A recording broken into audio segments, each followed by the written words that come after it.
know what those phrases mean.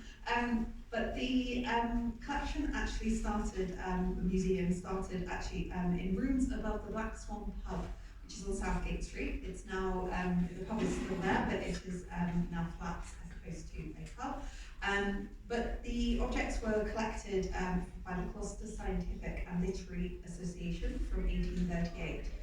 And the collection kind of continued to expand for the next kind of 10 years with kind of geology, fossils, taxidermy, natural history. And very, very quickly, the Black Swan Pub became far too small to house a museum. So the Gloucester Science and Art Society was born, and they launched a public appeal to raise money to buy a plot of land to build a purpose-built museum. And that is now where the museum on Brunswick Road is. We've been there ever since 1870, and we continue to be there.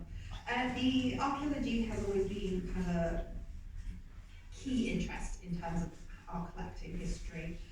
We have objects, and some of the objects we have in the archaeology collections are donated very, very early on in the museum's history. So objects such as the Rufus Seacher and Phileas tombstones, the Birdlit mirror, and associated grave goods, and lots of other objects as well. And most of those are still on display and have been since the beginning.